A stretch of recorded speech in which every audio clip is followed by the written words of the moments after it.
Hello, everyone, and thanks for listening to the Quality Hub Chatting with ISO Experts.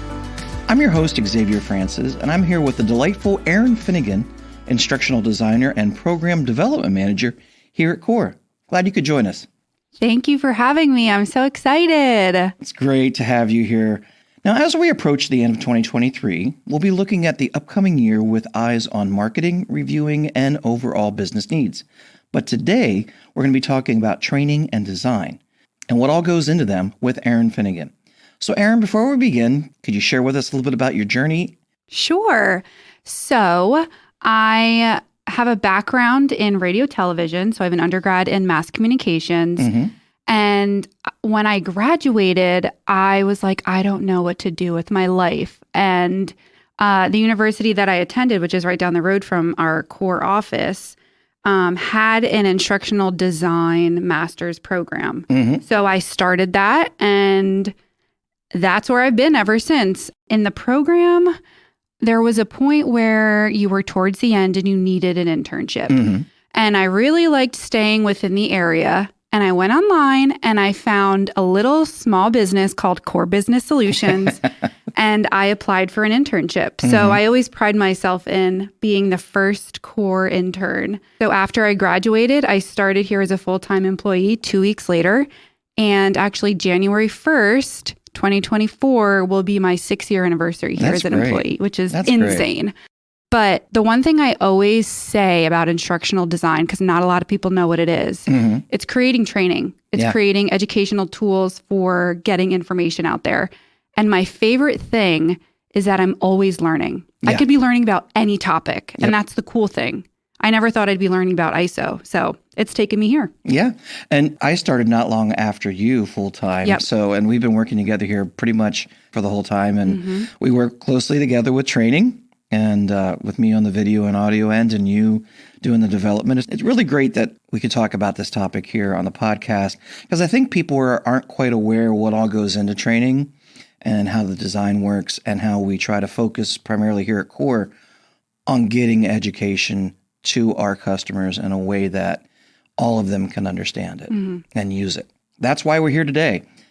So can you explain the process from inception to release of training here at CORE? And I know that's a lot, but we'll be breaking it down. But, how do we go about doing training here at CORE? Yeah, so the first thing we have to do is define the need. Why do we need training? Is it requested from our customers? Is it requested from our consultants? Right. And then once we determine the need or define that need, we need to find people to give us the information. Right. So here at CORE, all of our consultants that work with our customers are what we call our SMEs, or our subject matter experts. So once we get them, you can see already that instructional design is a step-by-step process. So in order to achieve the overall goal of creating training, you have to go through 3 steps. Right. So after gathering our SMEs and defining who they are, we move into defining the training topics. Okay. So what is the training going to be on? And then from there, we utilize our SMEs, meet with them, ask questions, ask them what their knowledge is in the specific topic that the training will be on, what we should include in it. So really, you're determining where there's a need for training, which I know here at CORE specifically, we do that based on what standard we're getting into, what we find needs for our customers. And then you get an expert's insight and break things down on what you're going to train, correct? Yeah, that's exactly it. So once we do define those training topics, we'll get together with the SMEs and gather the content and create that content outline, which is basically the overview of what the course or the training will specifically be. So once we get that outline created, we then pass that outline to our scriptwriter to create a script for the course. So what I do after we receive that, obviously throughout this whole process of course development, we go through approvals to make sure things are aligned, accurate, correct, and all of that. Make sure it's the way the SME feels it should be talked about. Yep, exactly. How they interpret it and how we at CORE interpret it and give it to our customers. So after the content outline, we get the script, and then we go and create a document called the course breakdown document. So this is something that I utilize to figure out how I want the course to be broken down. Okay. Do I want slides? Do I want voiceover? Do I want video? Do I want animation? Is there going to be some sort of interactivity? So I take the script and break it down so that I can see how I'm going to create the course. So this is really where you determine how you're going to present the information to the listener, the viewer, the person who's being educated, correct? Yeah, exactly. So after we do that course breakdown document, the next two steps could really happen simultaneously. Okay. So the first one, which I typically say is the longest part or the most time spent for course development, is the storyboarding. Okay. So this is exactly how the course is going to look.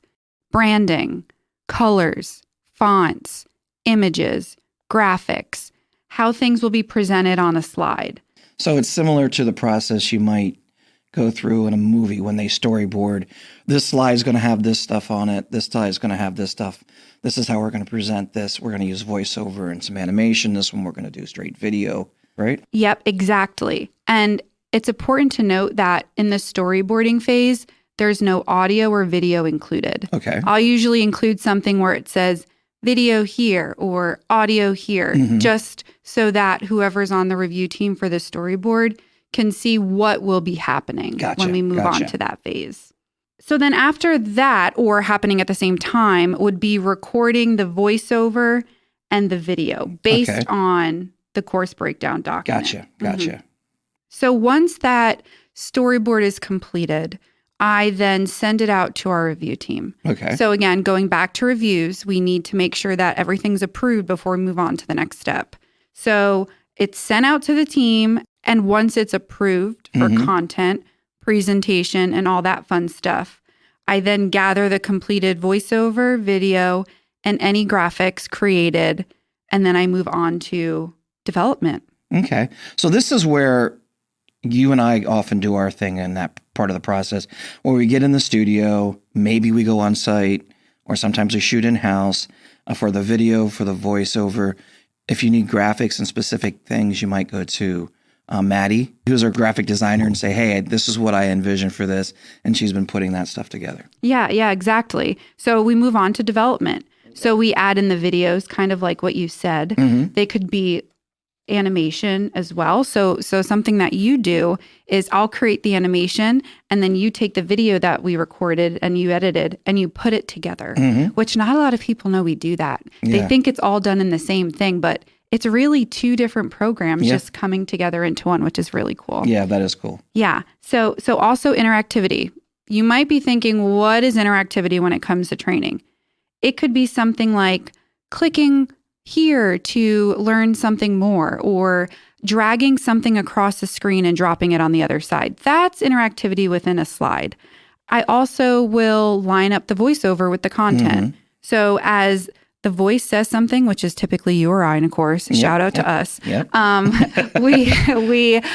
like to make sure the same word is appearing at the same time the voice says it. Right. So it's making sure the timing is correct, just like, when you edit your video. Yeah, making sure everything's in sync. Yep.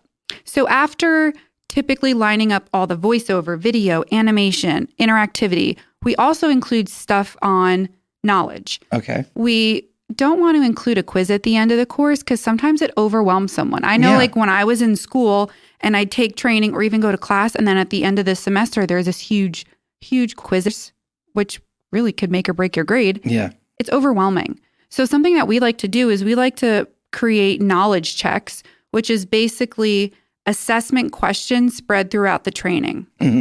Just to test the knowledge of, are you learning what we're giving you? Is there some retention there going on? Yes, exactly.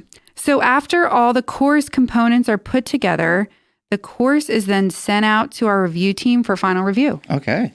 Now, what do those people look for when you're someone who's doing a review? Good question. So sometimes it could be grammatical errors. Did I spell something wrong? Is the phrasing in a sentence wonky? Does it not match up with what the voiceover or the video is saying? Are the audio levels level? Equal? Yeah, I know. This is where I'm getting looked at. Does the audio sound good? Right. The video look good? Right. I know we've had some really weird anomalies Yeah. Where it's like there's a blob on the screen. I'm like, what? Yeah. And I'm looking at it in the editing program and there's no blob. But when I render it out, there's a blob. There's a blob. Yeah. I'm like, why is there a blob on my face? Yeah, exactly. So all of those things they're looking for, right? Yeah. So not just audio, video content, it's also the interactivity. So if I tell the learner, click on here to learn more, and they click here and they're not learning anything, clearly something's broken. Right. So it's just making sure the buttons within the training work as well. That makes sense. Yep. So that's the whole review. So that's probably the longest part of the review because it's the whole course, content, grammar, audio, video, etc. So once that's done, the course is finally approved, and then it could be all set up to go into the Learning Center. Wow. Well, this really does show a lot of the depth and detail that goes into the training that we provide. I mean, this is clearly a lot of steps to get from just information where somebody might read in a document to actual training. So that's the really creative part, is you're taking stuff and you're parsing that information out in a way that is instructional, which is a big difference. And I know you employ a lot of strategies to make it enjoyable. I mean, ISO's kind of dry, but what strategies do you employ to ensure that the ISO standard training is engaging and effective for adult learners with diverse backgrounds and learning styles? Well, I think something important to note is that every single person learns, processes, and even retains information differently. So not all types of training approaches work for everyone. Right. So you might be a better visual learner where I could be a better audio learner. Right. So that being said, in order for our training to effectively engage our customers, we focus on variety and training elements. Okay. So I specifically focus on creating interactive e-learning modules, which most of our customers take. So that would include text-based, so there's content on a screen, or like you mentioned earlier, a PDF printout. Audio, so there's voiceover going on. Video, like you said, we could record in the studio, go on site, or even do something live. There's animation, so it's more so visual, but it's also audio. Right. And then the interactivity, clicking on the screen. Interactivity really does help with retention and understanding of content. Again, depends on how your style is of learning. But if you're interacting with the screen and you're doing something, it's way more engaging than just listening or reading something on the screen. How do you incorporate the interactive elements or assessments into the training to gauge learners' comprehension and application of the standards? I mean, you said we don't do the big quizzes and all that, but how do these help gauge how much they're retaining? One way is going back to what you asked in the previous question, was just variety in the training elements or the approaches, which ultimately results in positive learner retention. For example, if an entire training course was text on a screen without audio, video, or some sort of interactivity, the engagement of the learner will be less than if the course includes a variety of training approaches like video, audio, interactivity. Okay. So you're sort of trying to hit all of them. Something is going to grab somebody. Covers all the bases. Yep. So interactivity then allows for our learners to participate in the training. They're not just sitting there and watching and reading. So by either clicking on different objects or dragging them and dropping them across the screen, it allows for them to participate. And thinking about another way to enforce learner retention and course comprehension is through the use of knowledge checks, which I briefly mentioned earlier. Right. So they're spread throughout the training rather than all at the end. This certainly seems to help the learner. Now, could you describe your process for translating these complex ISO standards into clear and actionable learning objectives for training materials? How do you really do that? Well, I always say that I am the picture-perfect learner for our training because I don't come with a background in ISO or quality management. So when I first started here, I didn't even know what ISO stood for. So I like to ask our consultants, who again are our SMEs, to simplify everything and explain it to me as if I've never heard of ISO. Okay. So one of the key components that we like to put throughout our training is providing the definition to our customers. Yes, we do. And then we take that even further and provide industry-specific examples to help them relate to what they're learning about in their own business and their own industry. I know that when going back to what you said, you and I started at a similar time, and it really was a whirlwind trying to understand ISO. I didn't come from that world. I'm in audio video production and entertainment and things like this. And I'm like, ISO, what the heck is that? So I totally get where you're coming from, where if we can understand it, then probably the general employee that's going to take the training may. Now, so lastly, clearly you have a passion for this. You can hear that in your voice. What are you most proud of in the training and that you develop here at Core? And what do you see for some of the future plans? Well, I think I could say that I'm just proud of all of the training that we've created as a team over the years. I know when I first started here, our training was more PowerPoint based. So it's just cool to see the transformation, really. Absolutely. And obviously trying to relate it back to ISO, continual improvement is a key part of quality. Absolutely. So reviewing content and how our training is presented allows for our team to provide our customers with up-to-date training content and also course design. And then something new that we started doing, which I think you and I have both been having a really fun time with, is now creating customized training for our customers. That has been fun. Yeah. So just, again, continuing to learn about different industries, businesses, policies, processes, procedures, stuff, again, I never thought I'd be learning about. Right. So it's just cool to see that we're now broadening our training base from ISO and beyond. I absolutely agree. And it's really good to hear, that we're continually trying to improve, make it better for the customer, make it better for the person who's taking our training. Now, do you have any training that we've done that really stands out to you? I know I loved when we went to the airport and we were doing AS and we got to shoot in an airplane. Yeah.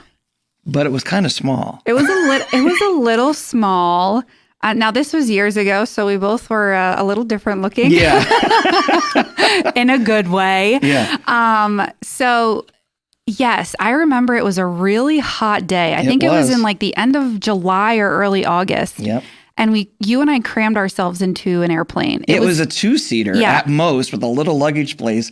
And I'm stuck in the back in the luggage with a camera and a tripod and the teleprompter. And it was like, oh my goodness. Yeah. Let's just say the back of the plane was touching the ground. I have a lot of equipment. Yeah, that was fun because we were in the environment we were doing training on. Yeah. So it was cool to relate airplane with aerospace. Yeah. That was really fun. Is there anything else that stands out to you? I mean, that's my one.